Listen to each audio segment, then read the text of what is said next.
I did a DNA test last Christmas, 2007, and it turns out that Ernie's my dad. I was wondering if God was my dad, so I don't know why I didn't have this,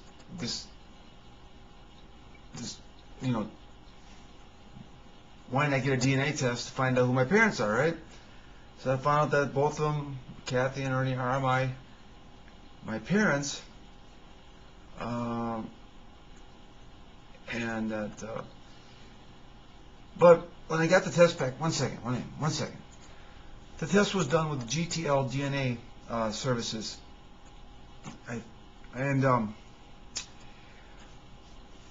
so I got them back. I actually got them back. There's a little bit of delay, but I got them back actually on the 24th, the night of Christmas Eve, 24th of December. All right, and it says pretty much everything is normal, right? All the markers there. Now I suspect that. So I'm analyzing it. I'm saying, well, maybe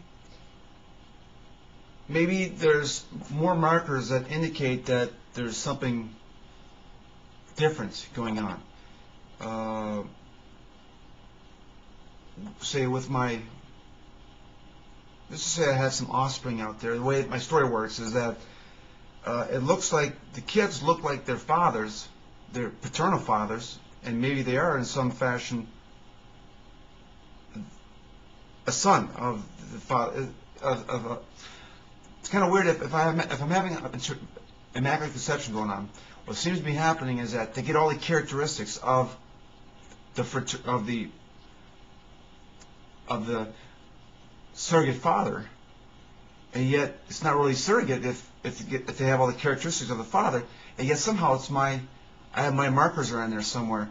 So I suspect that the test came back with this much markers, and it needs to be this much to show that I'm the Son of God. That I can be Ernie, have Ernie's DNA in there, but if they show the rest of the profile, then I will be the Son of God. I'm assuming that's the way my offspring works, if this is going on.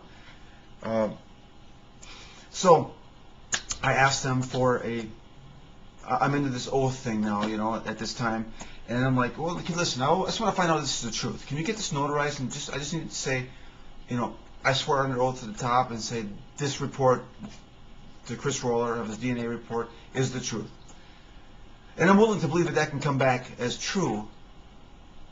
It's really simple. It's really a simple ordeal I'm asking. It's like they make it sound like a pain in the butt.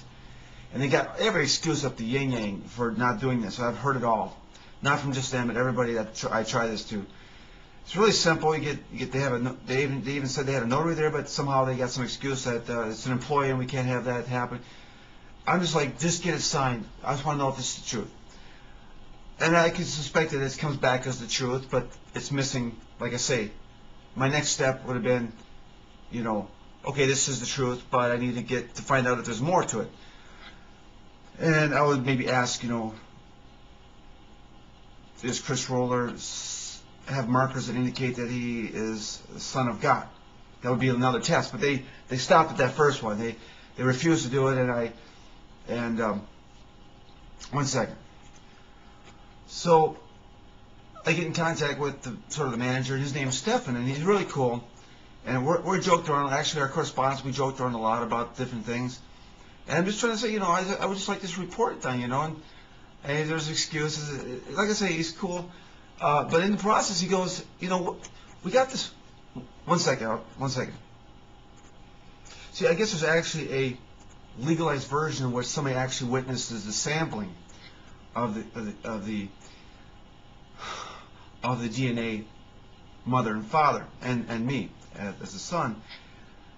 And this makes it thus legalized, and they needed that done. And I'm thinking, well, listen, I don't want. I mean, I can do that, I suppose. But what I'm asking is that, given the samples that we gave you, are the results correspond with the samples? That's basically what I'm asking. Even if we gave you a dog and two dogs,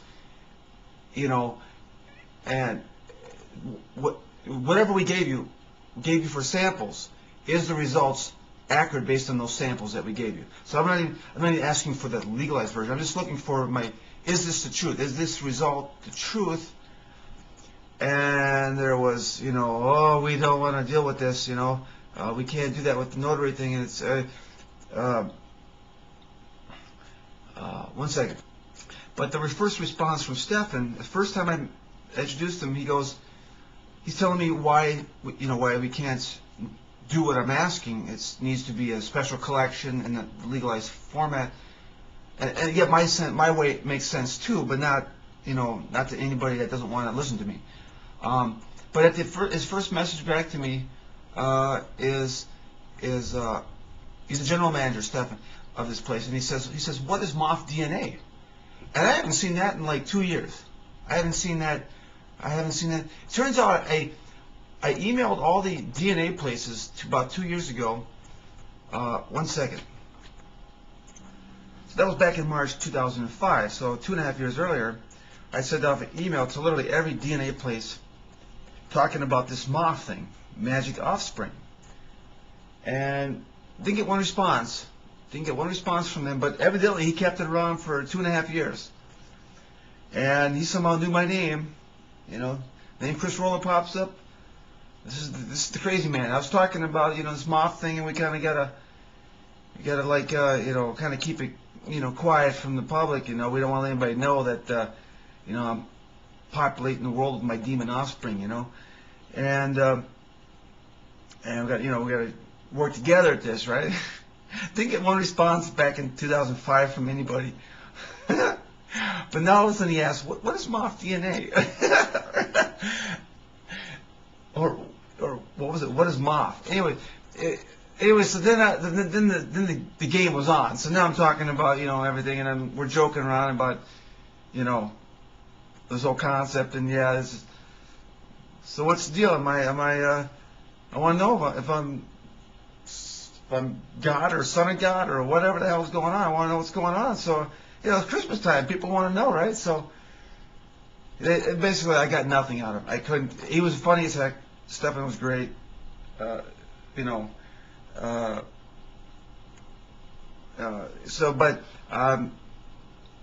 I guess I could do the other version of the DNA analysis, the legal versions, to see what would come back, see if it's stamped officially. The thing is I doubt it's stamped, notarizable. It has to be, I swear under oath to the top. I have to see what it would be like. It might be a legitimate court document, like they claim. So I might do that yet, but I guess I should have done it for this Christmas, but it's a little bit late now. It's like the 16th of December. As if there's any hurry in my show, right? I act like there's a hurry sometimes, and really there's no hurry. Things take a while. So, one second. In our correspondence, like I said, his first message to me was, "What is moth DNA?" And that's what led me to understand, oh, the game is here. So basically, he's asking me what it is. So I'm telling him, but I'm also asking him. So tell me, what exactly is it? Is it some extra markers in there that make this happen? They knew me from 2.5 years ago, so they kept this email. It must have been fresh on their mind, 2.5 years later. I didn't say a word to them about this. I'm just acting very normal. This is a normal DNA test, and then I say, I suspect this is a fraud. This is not true. Can you give me? Can you notarize it? And then this come back. What's moth DNA? So that was. That's all they approached. I didn't have to say anything about moth DNA. I never said anything about I was God or anything. It's just I wanted to notarize. That was it. I was trying to make it legal. And it wasn't working. And it was quite a venture. And then I guess I hold no grudges, but I suppose I should spend another $200 to put out another DNA test. We'll see here.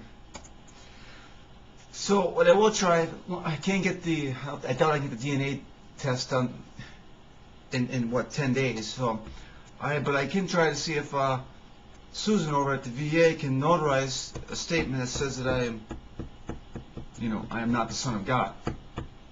That'd be a good step. find out if,